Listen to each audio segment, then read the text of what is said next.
What a rush when I crush, watch the blood gushes. I put MCs into a permanent hush, hush. I don't spit raps, I clap them out. So niggas better change the guns they shooting and change what they rapping. Guys, what is up? Welcome to another episode of Maximilian Must Know.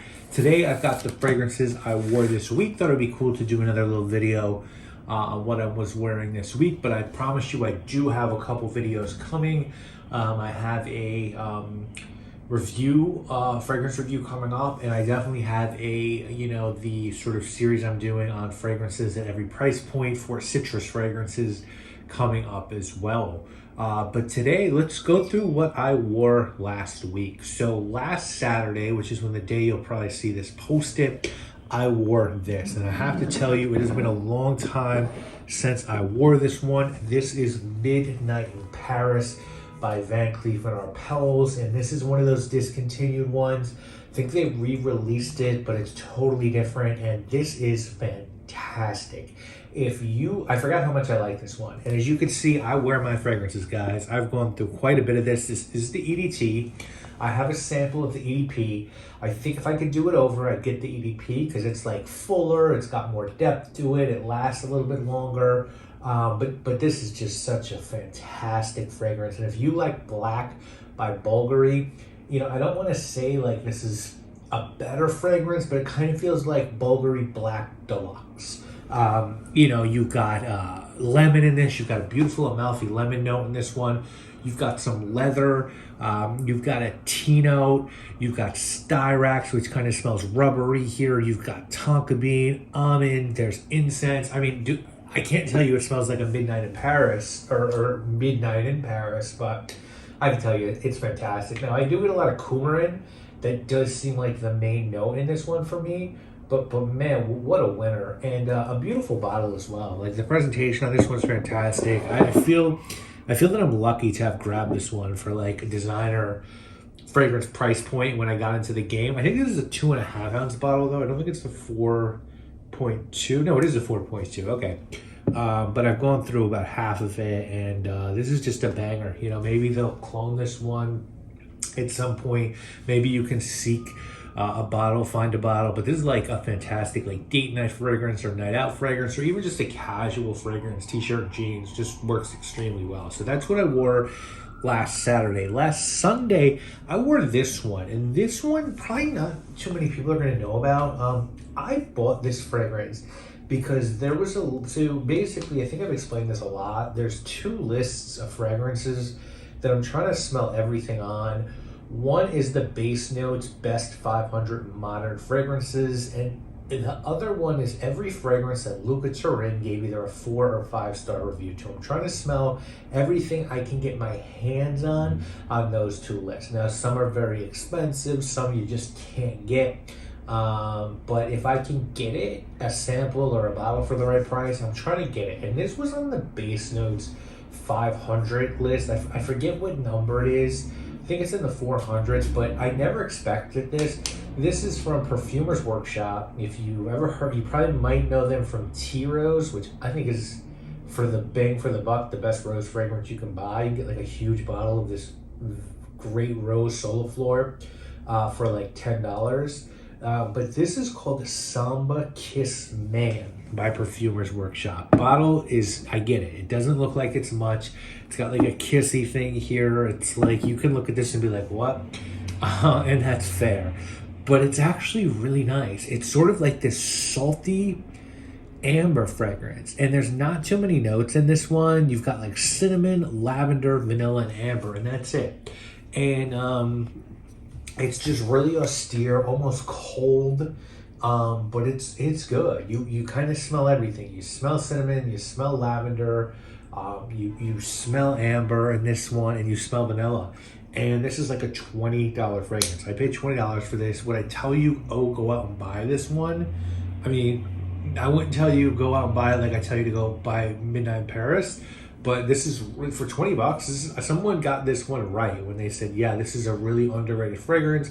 And you should check this out if you like amber fragrances, because it's got, it's different from a lot of things I smell. It kind of has that vanilla-y cardboardy smell if you like that, and I really do like that. So, that was what I wore Sunday. Kind of just a cozy day, always for me Sunday. I always cook dinner for my parents on Sunday, and so it was this one this Sunday, and it just, again, it's sort of a really nice t-shirt and jeans fragrance, but you can definitely dress this one up, and it works fine. It works fine like that as well. So Monday, Tuesday, and Wednesday, I did samples. So let's get into them, because I'm being legit. I'm telling you guys what I actually wore that day. I'm not bullshitting to show off fragrances. So I got a bunch of samples from Parfums Vintage, and I just haven't gone through them. And I sort of wanted to go through the Parfums Vintage fragrances that I've had, certainly the samples. And so I wore a couple this week. I'll probably wear a couple next week as well. So the first one I wore on Monday was their summer. This one, it's called Summer Bottled Intense. And this is their version of Frappine Le Humaniste.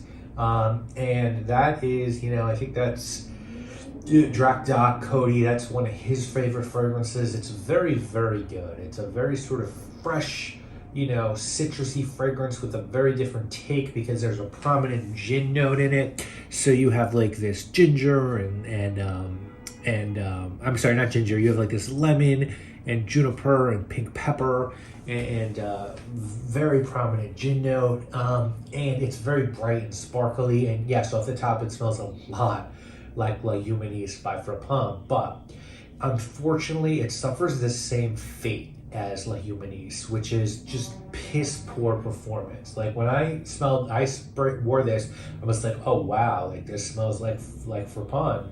But then literally within an hour and a half, maybe two, I couldn't really smell it, and that's sort of the same thing with the Frappin.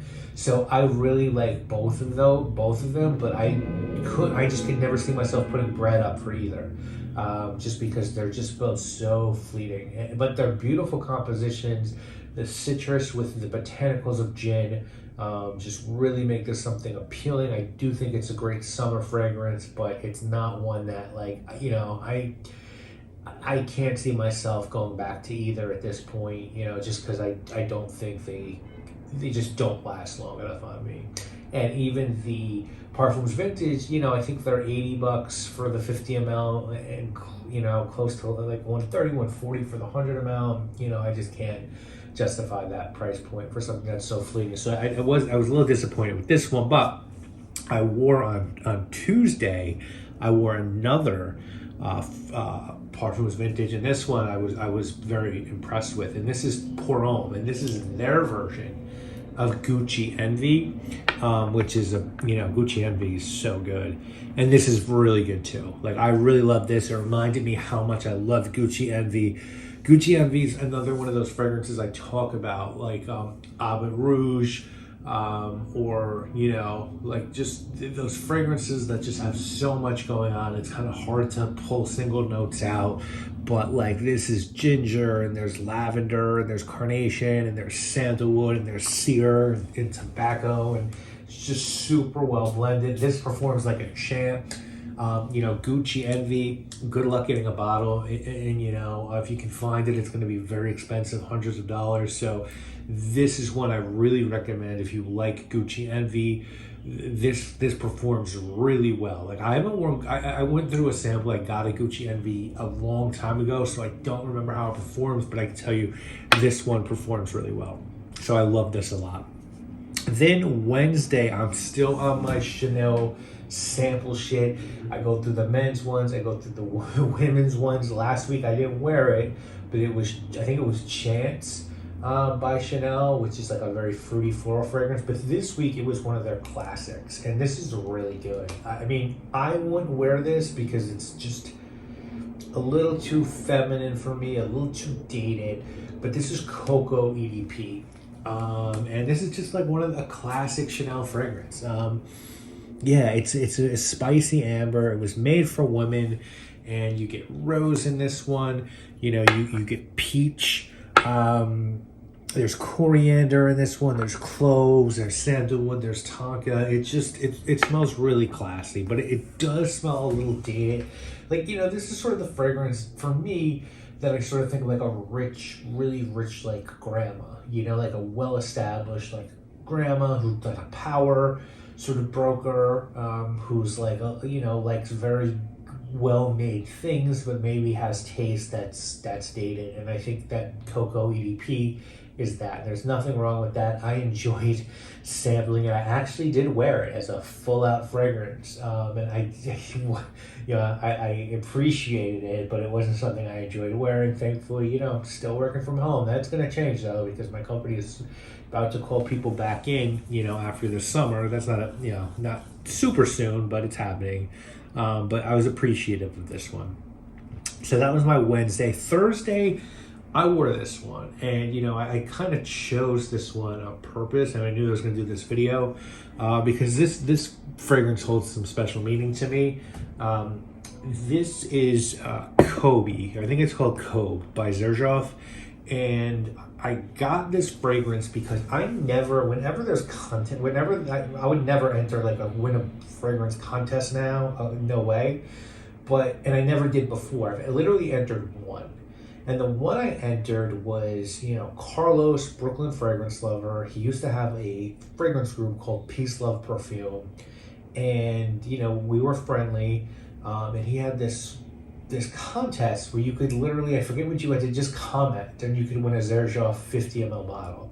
So I was like, you know what, like, I had a lot of fragrances when I made this video. I mean, when I entered this contest, but I was like, yeah, free Zerjoff for writing a contest, like, or for writing a paragraph, like, or a comment, like, fuck it, like, I'll do it. So literally I wrote a comment, or whatever, it was like such a minor thing. And sure enough, I won. And so, Carlos messaged me and he's like, hey dude, you got it. You get a 50 ml of, it was 50 ml Zerjoff. And at the time, they only had 50 mls in two collections. It was the Shooting Stars and the Join the Club. And I had Udin, which is my favorite Shooting Stars. So for me, I just didn't really, there wasn't a joy. So I told him, I was like, look, I decided between Neo and Kobe, and I was like, I want Kobe. I was like, but look, I was like, either Kobe or More Than Words. I was like, whichever's easier for them. Like, I don't want to be a pain in the ass. Like, just whichever they want to do. Like, give me a Kobe or More Than Words, and I'm more than happy. And so he was like, yeah, cool. I'll see what I could do. So, sure enough, like, it took a little while, but like, that's not him. That's not Zerjoff. And I got a 50 ml of Kobe, and then I got like 10 2 ml samples of More Than Words. So I was super psyched, and Carlos, was a polarizing figure in our community. I think he got mad at me at points because like I think he wanted to really be like friends with me, and like I'm just not like. There's a lot of people in Fragcom, I promise you this. And this is not to make me sound like I'm anything special, because trust me, I'm not. But there's some people who like really wanted to be friends with me in Fragcom.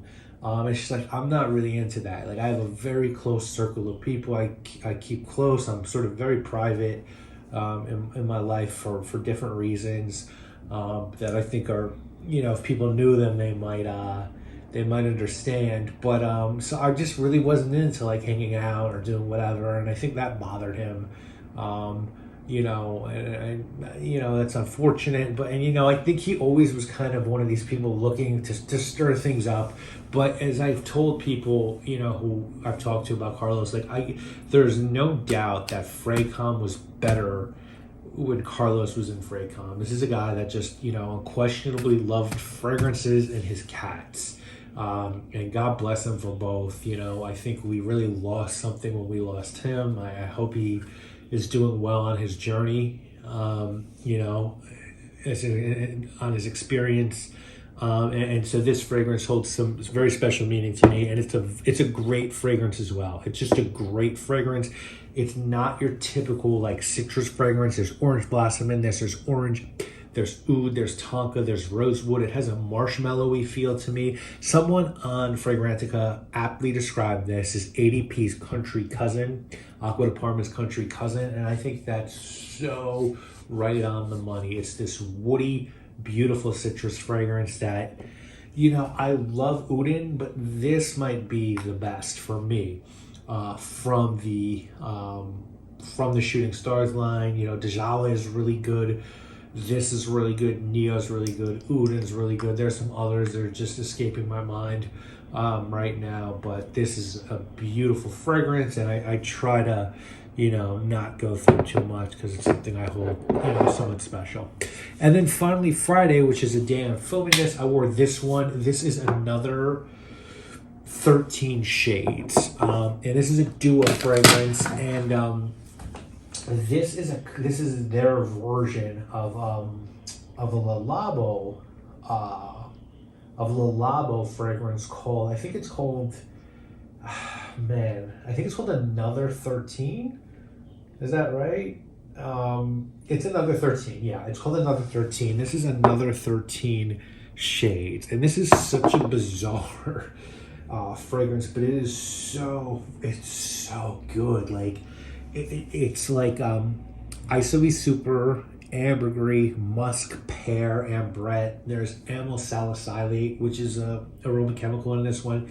And I think this was meant to smell like a magazine. I think it was a collaboration between Le Labo, the intention. I think it was a collaboration between Le Labo and a magazine called Another or something. And it was meant to smell like magazine pages. And this smells, this is just really good. Like, this is very avant-garde to me. If you like eccentric molecules fragrances, like, yeah, you'll dig this one for sure. It's got Isoe Super, it's got pear, it's got ambrette. It smells like glossy magazine pages. And while I don't know if I'd want to spend that cake on a full Le Labo bottle, I think, you know, spending the money on the Duo is worth it. And this is a fragrance, if you're into it, you could layer. I'm personally not into that. I just like wearing this and like having people be like, what is that? Like, that's an interesting smell. Like, it's good. That doesn't smell like a normal fragrance, and it really doesn't. It sort of smells like this wonderfully, like, musky, chemically nice sort of industrial thing that just works. So I've taken up too much time on this one. I don't understand how me talking about a few fragrances could go 17 minutes. I'm sorry. But yeah, that's what I wore this week. I wore Midnight in Paris by Van Cleef and Arpels, Samba Kiss Man, Summer Bottled Intense, which is their version of Parfums vintage version of Frappine La Humaniste. This guy, which is Pour Homme, which is Parfums vintage version of Gucci Envy, Coco Chanel, the EDP, Kobe by Zerjoff, and Another 13 Shades by Duo, which is their version of Another 13 by Le Labo. So I'll be back next week with another video. Stay safe, guys, out there. You know, it seems like we're finally getting back to some normality in this country, which is great. I wish gas was a little cheaper and inflation wasn't totally fucking us up the ass, and I wish there was real peace in the Middle East, but you know, you can't have everything you want in life, you know? You gotta take the good with the bad. So I'll see you guys real soon with another video next week for sure. You know what it is. You know what it is. My name is dead, but ain't no resurrection without a crucifixion. Big in business, no job. Dirt follow me like pig pen. It's like I'm buried alive.